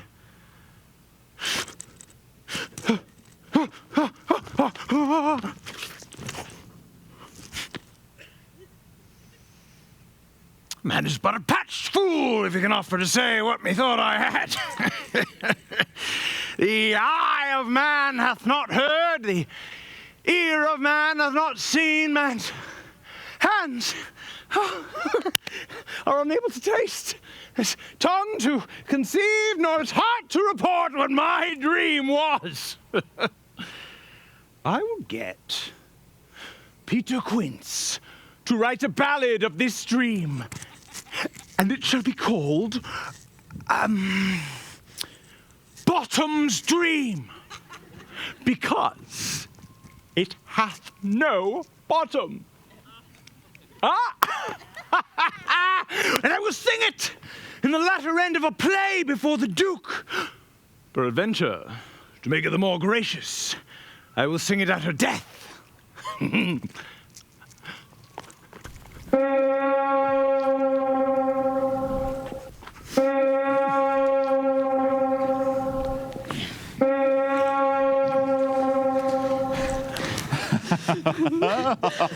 Go, one of you! Find out the forester! For now our observation is performed. And since we have the wayward of the day, my love shall hear the music of my hounds. On, couple in the Western Valley! Let them go! Dispatch, I say, and find the forester! We will, fair queen, up to the mountain's top and mark the musical confusion of hounds and echo in conjunction. Oh, but soft! What nymphs are these? My lord, this is my daughter here asleep. And this Lysander is... this Demetrius is... This Helena. Old Nader's Helena. I wonder of their being here together. Oh, no doubt they rose up early to observe the rite of May. Oh, and hearing our intent, come here and grace our solemnity.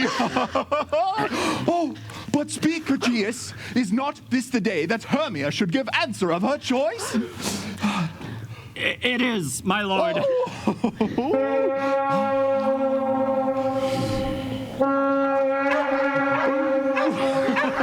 Good morrow, friends. St. Valentine is past. Oh, begin these woodwords but a couple now. Pardon, my lord? Oh, I pray you all, stand up.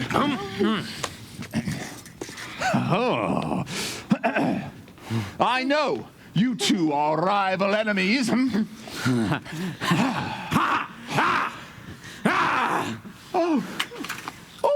Oh, how comes this gentle concord of the world, that hatred is so far from jealousy, to sleep by hate, and fear no enmity? My lord, I shall reply amazedly, half sleep, half waking, but as yet, I swear I cannot truly say how I came here. But I think, for truly would I speak, and now bethink me, so it is, I came with Hermia hither. Our intent was to be gone from Athens, where we might, without the peril of the Athenian law. Enough, my lord. You have enough. I beg the law upon his head.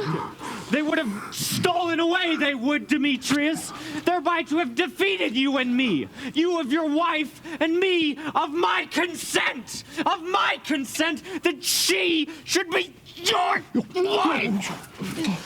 My lord, fair Helen told me of their stealth, of this their purpose hither to this wood, and I in fury hither followed them.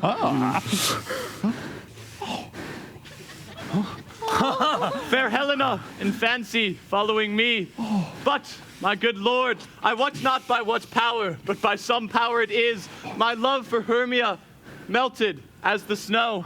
It seems to me now the remembrance of an idol god, which in my childhood I did dote upon, and all the faith, the virtue of my heart, the object and pleasure of mine eye is only Helena. To her, my lord, was I betrothed ere I saw Hermia, but like in sickness did I loathe this food, but as in health come to my natural taste. Now I do wish it, love it, long for it, and will forevermore be true to it. Oh,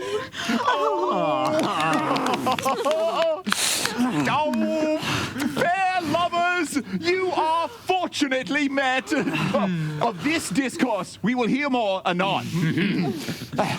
Aegeus, I will overbear your will. For by and by with us in the temple, these couples shall eternally be it. And for the morning now is something worn. Our purposed hunting shall be set aside. Away with us to Athens. 3 and 3 will hold a feast in great solemnity. Come, Hippolyta. These things seem small and undistinguishable, like far-off mountains. Turn it into clouds. Oh, methinks I see things with parted eye when everything seems double. So methinks, and I have found Demetrius like a jewel, my own and not my own. Are you sure that we are awake? It seems to me that yet we sleep, we dream. Do you not think the Duke was here and bid us follow him? Yea, and my father. And Hippolyta? And he did bid us follow to the temple. Why then, we are awake. Let's follow him, and by the way, let us recount our dreams.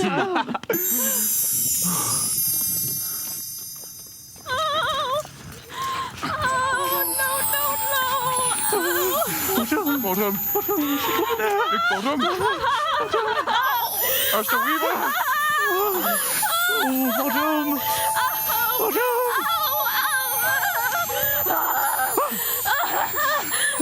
Have you sent to Bottom's house? Has he come home yet? He cannot be heard of. Out of doubt, he is transported. If he come not, then the play is marred. It goes not forward, doth it? It is not possible. We have not a man in all Athens able to discharge Pyramus Mahi. No, he had simply the best wit of any handicraft man in Athens. Yea, and the best person, too. And he's a very paramour for a sweet voice. You must say paragon. Oh. A paramour is, God bless us, a thing of naught. Thank you. Masters, the Duke is coming from the temple, and there is 2 or 3 lords and ladies more married. If our sports had gone forward, we had all been made men. Sweet Thus hath he lost 6 pence a day during his life. He could not have escaped 6 pence a day. And the Duke had not given him 6 pence a day for playing Pyramus. I'll be hanged. You would have deserved it. 6 pence a day in Pyramus or nothing.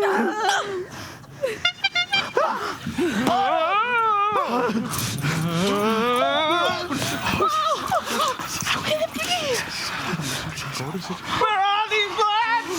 Where are these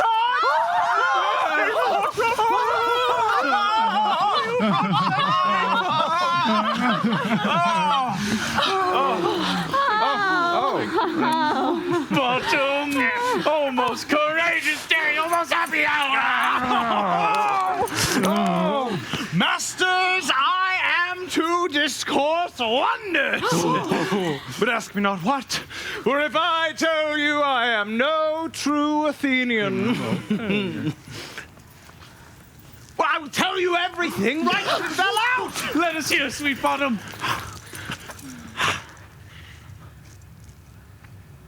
Not a word of me. Huh? All I will tell you is that the Duke hath dined. Who'll get your apparel together, put strings to your beards, do ribbons to your pumps. Meet presently at the palace, every man look o'er his part.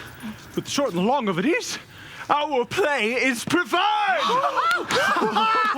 In any case, let Thisbe have clean linen. Let not he who plays the lion pare his nails, for they shall stick out as the lion's claws. And, most dear actors, eat neither onions nor garlic, for we are to utter sweet breath. But I do not doubt but to hear them say, it is a sweet comedy. Away! No more words, away! Go away!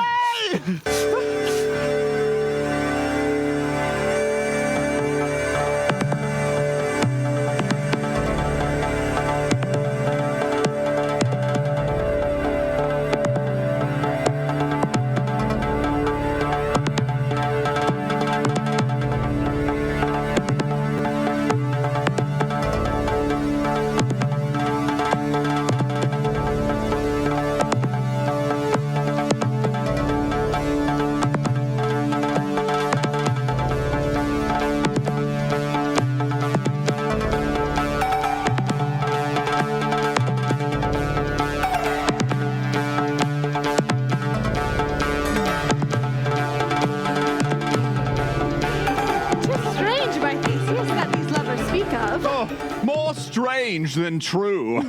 I never may believe these antique fables, nor these fairy toys. Oh, lovers and madmen have such seething brains, such shaping fantasies that apprehend more than cool reason ever comprehends. The lunatic, the lover, and the poet are of imagination all compact. But all the story of the night told over, and all their minds transfigured so together, more witnesseth than fancies images, and grows to something of great constancy. But howsoever strange and admirable. Oh, here come the lovers, full of joy and mirth. Joy, gentle friends. Oh, joy and fresh days of love accompany your hearts. More than to us. Wait for us in your royal walks, your board, your bed. Come now! What masks, what dances shall we have to wear away this long age of 3 hours between our after supper and bedtime? Where is our usual manager of mirth? What revels are in hand? Oh, is there no play to ease the anguish of a torturing hour? Call Philostrate! Here, mighty Theseus! Say, what abridgment have you for this evening? What mask? What music? How shall we beguile the lazy time, if not with some delight? There is a brief, my lord. How many sports are ripe? Make choice of which your highness will see first.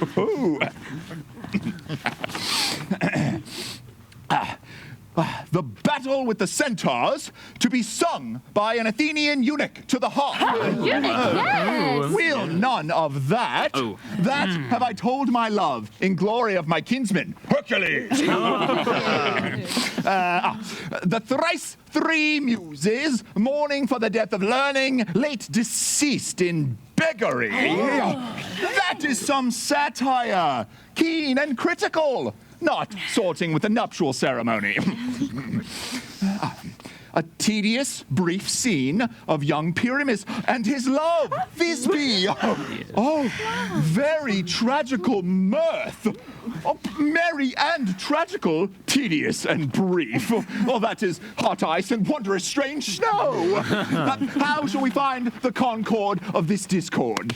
A play there is, my lord, some 10 words long, which is as brief as I have known a play. But by 10 words, my lord, it is too long, which makes it tedious. For in all the play there is not one word apt. One player fitted. And tragical, my noble lord, 'tis, for Pyramus therein doth kill himself. Which, when I saw rehearse, I must confess, made mine eyes water, but more merry tears the passion of loud laughter never shed. What are they that do play it? Hard-handed men who work in Athens here, who have never toiled in their minds till now, and now have toiled their unbreathed memories with this same play against your nuptial. And we will hear it. No! No, my lord! I have heard it over. It is not for you, and it is nothing in the world to do you service! I will hear that play!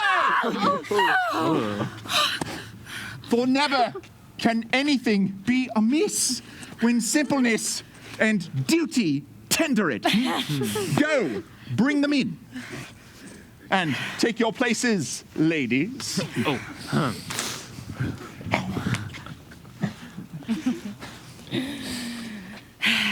So please, your grace, the prologue is addressed.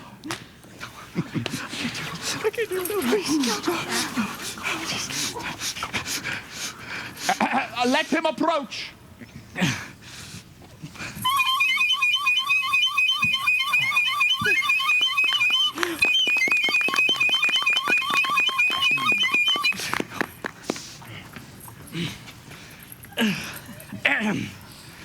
If we offend, then it is with our good will, that you should think we come not to offend, but with good will we show our simple skill. That is the true beginning of our end. Consider then, we come but in despite. We do not come in minding to contest. You, our true intent is all for your delight. We are not here that you should here repent. You, the actors, are at hand, and by their show, you shall know all that you are like to know.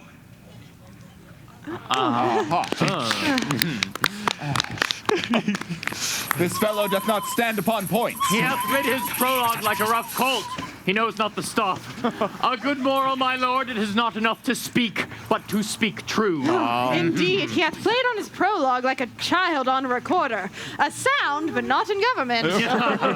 His speech was like a tangled chain, nothing impaired, but all disordered. 6 pence a day, 6 pence a day, 6 pence a day!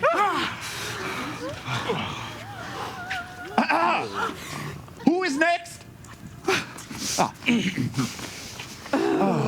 Gentles, perchance you wonder at this show, but wonder on till truth makes all things plain. This man is Pyramus, if you would know. This beauteous lady, Thisbe, is certain. This man with lime and rough cast doth present Wall, that vile wall which did these lovers sunder.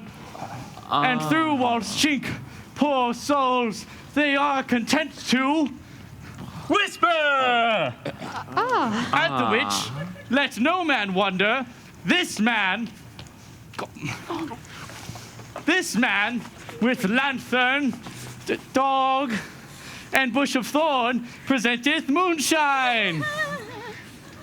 For if you will know, by moonshine did these lovers think no scorn. To meet at Ninus' tomb, there to woo.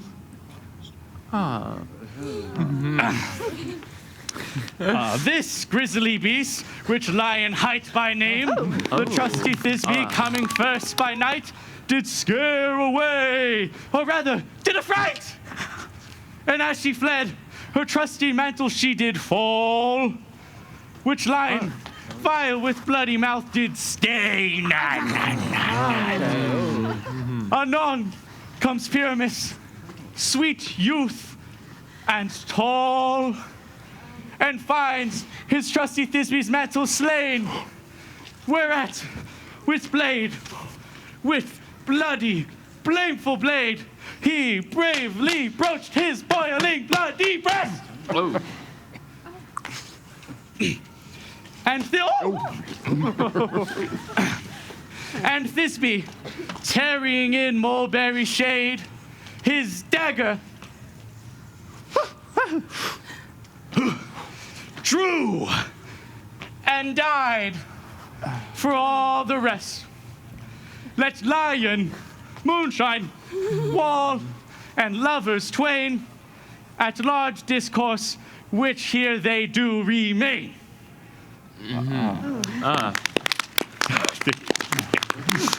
What short indeed? No, I think there's more. I wonder if the lion be to speak. No wonder, my lord, one lion may when many asses do. In this same interlude, it doth befall that I, Once not by name, present a wall.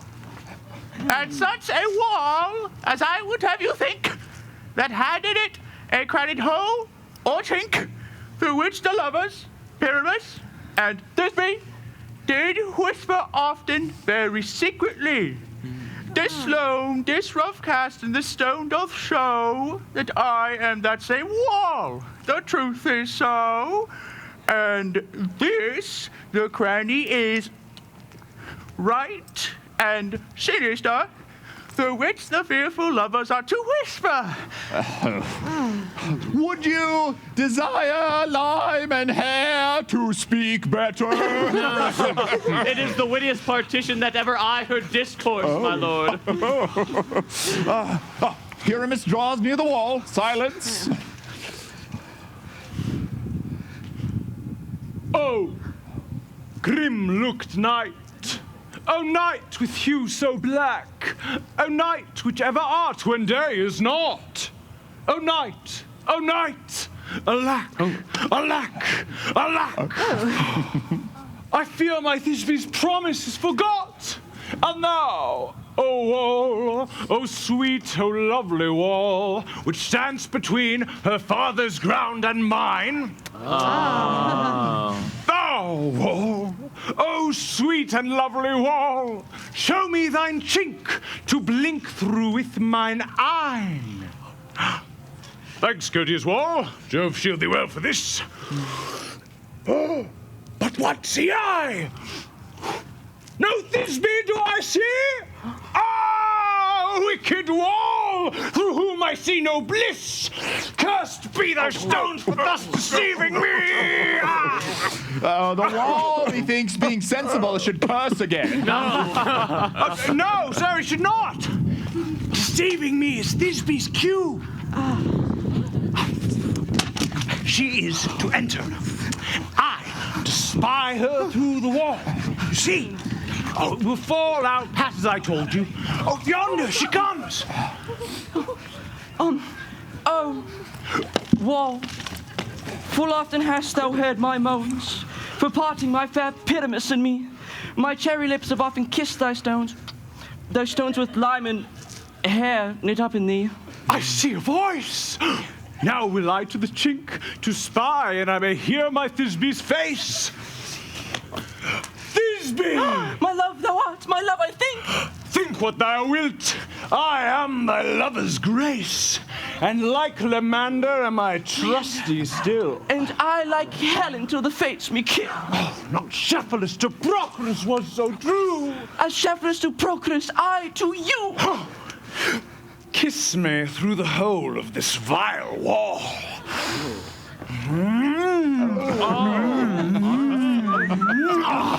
I kiss the walls, not your lips at all. Will thou to Ninny's tomb meet me straightway? Tide life, tide death, I come without delay. Thus have I, wall, my part discharged so. And being done, thus wall away doth go. Oh, this is the silliest stuff that ever I heard. The best in this kind are but shadows, and the worst are no worse if imagination amend them. Well, it must be your imagination then, and not theirs. If we imagine no worse of them than they of themselves, they may pass for excellent men. Here come two noble beasts in, a man and a lion.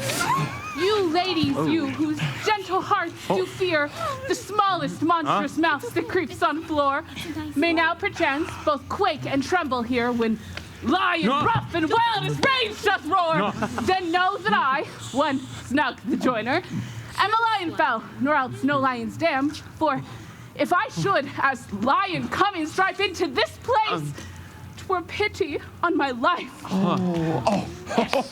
A very gentle beast of a good conscience. The very best that a beast, my lord, that e'er I saw. And let us listen to the moon.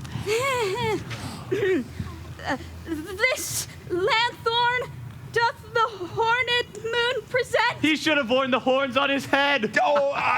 He is no crescent, and his horns are invisible within the circumference. This lanthorn doth the horned moon present. Myself, the man in the moon, do seem to be. Oh, this is the greatest error of all the rest. The man should be put into the lanthorn. How is it else the man in the moon? He dares not come there for the candle. You see, it is already in snuff. Well, I am weary of this moon. What he would change? It appears by his small light of discretion that he is in the wane. But yet, in courtesy, in all reason, we must stay the time. Proceed, moon. Proceed. Yeah.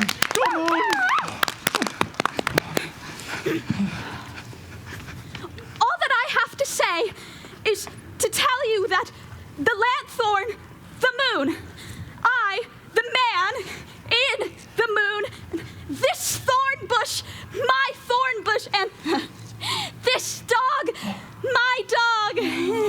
Why all these should be in the lanthorn, for all of these are in the moon. No. But silence. Here comes Thisbe. Oh, this is old Ninny's tomb. Where is my love? Well roared, lion! Well run, Thisbe! Well shone, moon. Truly the moon shines with a good grace. Well moused, lion. And so the lion vanishes. And then came Pyramus.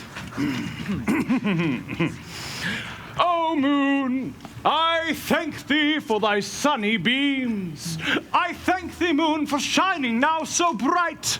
For by thy gracious golden glittering gleams, I trust to take of truest Thisbe's sight. But stay, O spite, but mark, poor knight, what dreadful dole is here!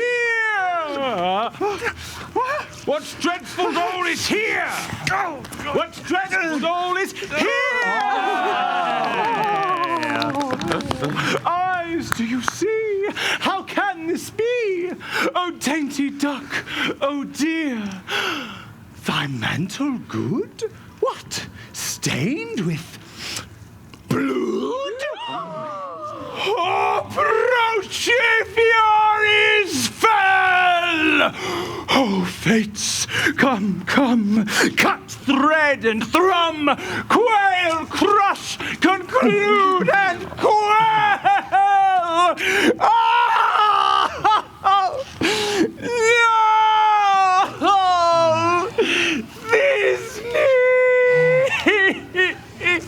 This passion and the death of a dear friend would go near to make a man look sad. Oh, be true, my heart, but I pity the man. Wherefore, nature, didst thou lions frame? Since lion vile hath here deflowered, my dear, which is, no, which was the fairest dame who ever lived, liked, loved, looked with cheer. Oh, come tears confound! Out, sword and wound, that pap of Pyramus, I that left pap where heart doth heart.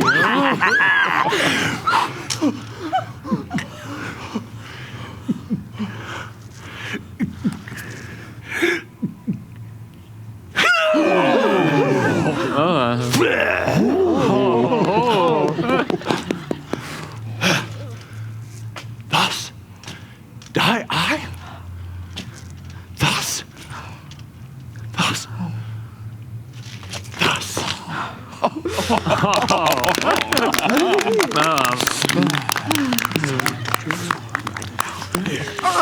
Now am I dead. Now am I fled.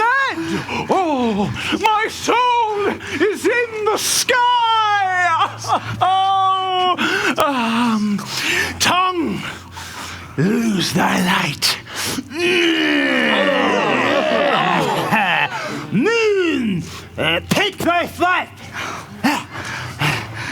Now, die.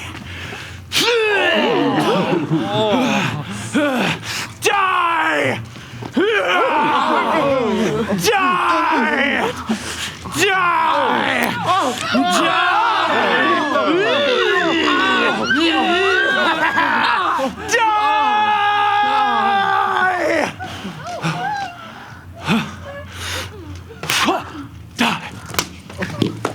No dies, but an ace for him, for he is but one. Less than an ace, man, for he is dead. He is nothing. He might, with the help of a surgeon, yet recover. And prove an ass. How chance moonshine is gone before Thisbe comes back and finds her lover? She will find him by starlight. Oh, here she comes. and her passion ends the play. Methinks she should not use a long one for such a Pyramus. I hope she will be brief. A mote will turn the balance. Which Pyramus, which Thisbe is the better? He for a man, God warrant us. She for a woman, God bless us. She hath spied him already with those sweet eyes. And thus she means, videlicet. Asleep, my love? Oh, what? Dead, my dove? Oh, Pyramus, arise! Speak! Speak! Quite dead. Oh, dead. A tomb must cover thy sweet eyes. Oh, these my lips, this cherry nose, these yellow cowslip cheeks are gone. Are gone. Oh, lovers make moan, his eyes were green as leeks. Oh, sisters three, come to me with hands as pale as milk.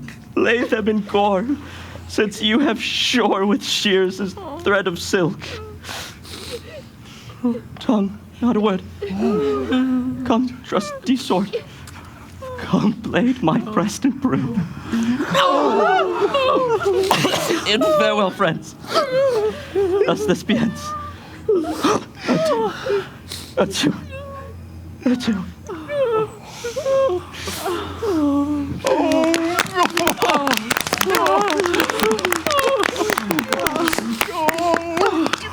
Moonshine and Lion are left to bury the dead. Aye, and Wall too. No, sir, I assure you, the wall is down which parted their fathers. Would it please you to see an epilogue or to hear a burgomask dance between two of our company? No epilogue, I pray you. For your play needs no excuse. And never excuse, for when the players are all dead, there needs none to be blamed. Let your epilogue alone.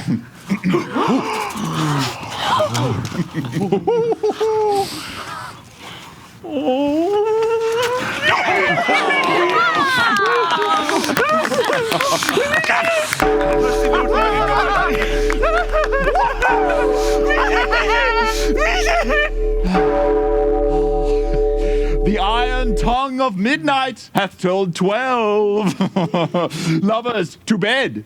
'Tis almost fairy time. I fear we shall outsleep the coming morn, as much as we this night have overwatched. This palpable gross play hath well beguiled the heavy gate of night. Sweet friends, to bed. A fortnight hold we this solemnity in nightly revels and new jollity.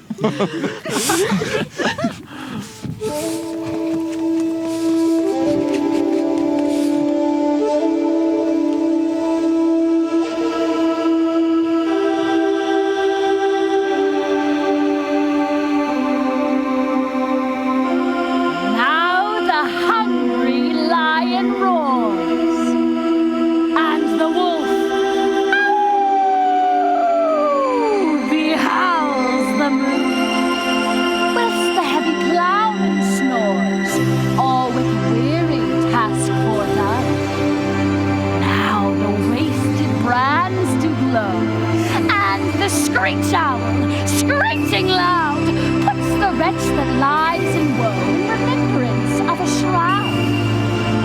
Now it is that time of night that the graves all gaping wide, everyone puts forth his sprite in the churchway paths to glide. And we fairies that do run by the triple Hecate team from the presence of the sun, following darkness like a dream. Now our frolic, not a mouse shall disturb this hallowed house. I am sent with broom before to sweep the dust behind the door. Through the house give gathering light, by the dead and drowsy fire. Every elf and fairy sprite hop as light as bird from briar. And this ditty, after me, sing and dance it trippingly. First, rehearse your song by rote, to each word a warbling note. Hand in hand with fairy grace, we will sing and bless this place.